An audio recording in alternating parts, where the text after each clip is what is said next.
দাম আমার আঙ্গুর ফুলা কলা গাছ। তাই সংবিধান অনুযায়ী আমি এখন এই কাঁচা বাজারের নতুন রাজা। জয় মহারাজের জয়, জয় দেশি আলুর জয়। থাম থাম।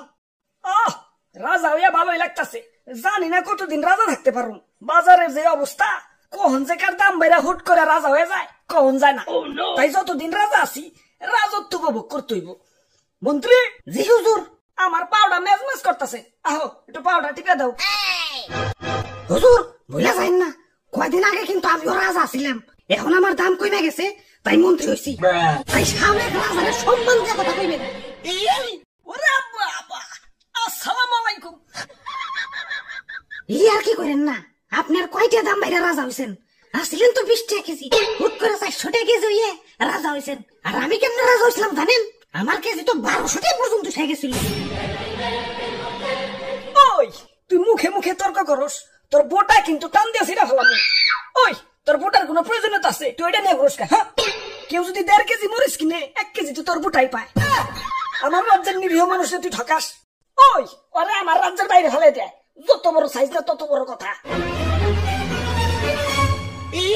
হুজুর রাগ করেন না, জানেনই তো ছোট মরিচের ঝাল বেশি, মাফ করে দেন এবারকার মতো। আচ্ছা যা, তুই কই সোজ দে, মাফ করে দিলাম।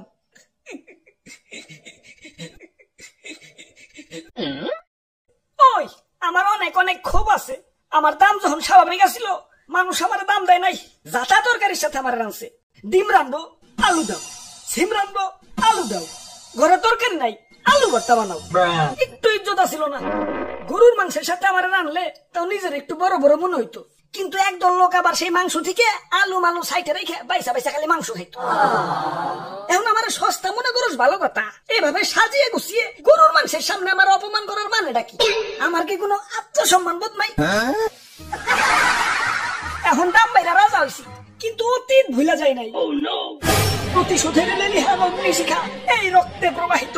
যারা আমার দুঃসময়ে মাংসের তরকারি থেকে বাচ্চা বাচ্চা মারে সরিয়ে রাখছে, আমার অপমান করছে, ওদের আমি কাছে পাইলে ইস কি যে করবো, ওদের আমি সোজা জানাবো। চুপ, এত কথা কিসের?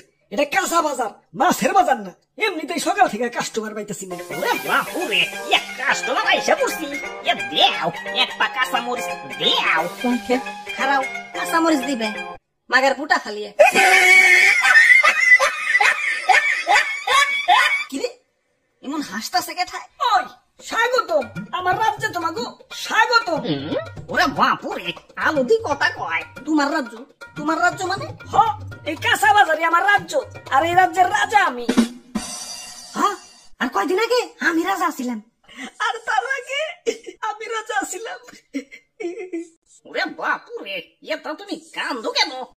আর পিয়াজ যাত্রাই কেমন জানি, কাটাকুটির সময় কেউ আর হাসি মুখে কাঁদতে পারে না।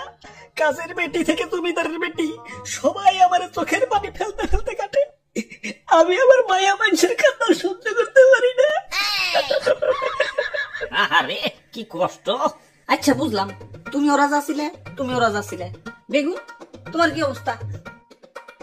আমি তো সব সময় রাজা, বুঝলে বুঝপাতা, না বুঝলে তেজপাতা। আচ্ছা যাই হোক, আমাকে 2 কেজি আলু দাও। আলুর দাম কিন্তু বাইরে গেছে। 1 কেজি 400 টাকা। 1 কেজি 400, তাহলে 2 কেজি। ওরে বাপুরে, আলু নেওয়া যাইব না, আলুর পরিবর্তে অন্য কিছু নেও। আলুর পরিবর্তে কি নেওয়া যায়? দাদু, আজকে একজনের বহুত মিস করবার লাগছি। মাংসের পরিবর্তে এখন কাঁঠাল, মিষ্টি কুমড়া দিয়েও বেগুনি বানানো যায়, তাছাড়াও কিন্তু রান্না হয়। কোনো কিছুর দাম বাড়লে আপা ঠিক কোনো না কোনো অল্টারনেটিভ কিছু খুঁজে দিত। তোমরা আপারে তো থাকতে দিলে না। এখন খাও, বাদ দইয়া দাম মিশে খাও, স্বার্থপর বাঙালি। তাইলে আর কি, দেও আমাকে 150 গ্রাম আলু দেও। দাও, বড় বড়টা পয়সা দিও। আরে তোমার দাঁতে কি হয়েছে? দাঁত খুঁচাইতেছো কে? আর কয় না, সকালে আলু দিয়ে মাংস রানছে তো, তাই দাঁতে মাংস এখনো বাইজা রয়েছে। ওই দাঁতে কি খালি মাংসই বাজছে, আলু বাজে নাই? আমি তো আলু খাই নাই, খালি মাংস খাইছি। বাইসা বাইসা আলু গুলা সাইডে রাখছি। আমি তো আলু খাই নাই, খালি মাংস খাইছি। বাইসা বাইসা আলু গুলা সাইডে রাখছি। প্রতিশোধ